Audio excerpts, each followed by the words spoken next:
very basic Irish stew. Make it in a Dutch oven. I'm using a Dijon. It's basically like a ceramic Dutch oven. So I've got this getting hot over medium heat with a little olive oil and a couple tablespoons of butter.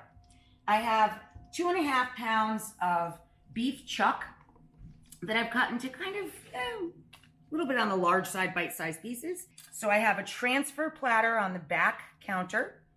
We're going to brown the meat in 2 batches so we don't crowd the pan.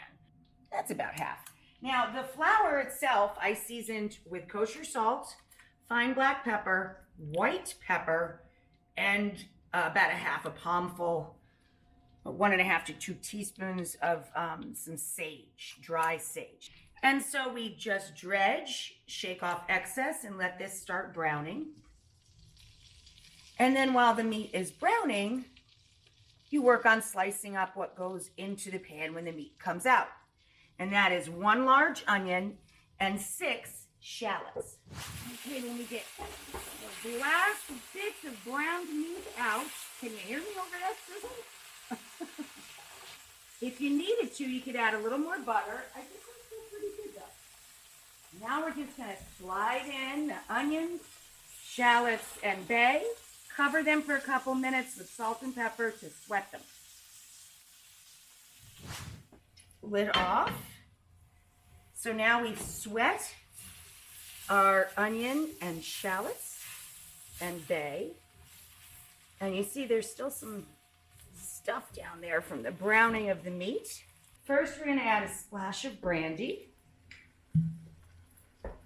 or cognac, as John gave me today. Then we're going to add in a little white wine, our stock, our Worcestershire, about half a cup of Dijon. Once we get that all together, we bring it back up to a bubble, slide in all the meat and its juices, and make sure it's submerged in that sauce. And then once it comes to a boil, put it on the absolute lowest heat and let it cook for about 2 hours. Ours is just about there, so I'm running my knife through on a bias cut. All carrots, or carrots and parsnips, which is what this is, or carrot, parsnip, and parsley root. For 2.5 pounds of chuck, I'm using 4.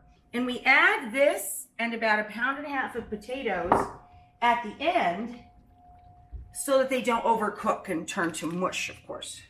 So we're gonna put these adorable little baby taters in there. Barely bubbling, see, it's like barely at a bubble. And we put our lid back on for the last 30 minutes. Now at any point now, you're close enough to just saute off your mushrooms, which we're going to top the dish with to serve. But in that last 30 minutes, these don't have to be piping hot, of course. We melt a little butter and some olive oil. We're going to add about 1 pound of quartered white mushrooms, which I have here. We just wiped those with a damp cloth so they wouldn't get too rubbery. I don't put them under running water. And then I always let the mushrooms brown first by themselves before adding salt, because salt draws out liquid and slows down the browning process. So we're going to brown them with a little thyme. So see how beautifully browned our mushrooms are? Now we can add our salt and the little pepper, and our garlic. The flip cam! Oh, makes you so happy. You can do 2 things at once. Okay, you might even get a flame up out of this flip. Where are you going? You're not Oh, going to flip the sherry too? Oh, I'm going to flip sherry. Okay. Coming behind you. Careful, you might get a little flame up there. There we go. All right, okay. Let's now flip it across the room.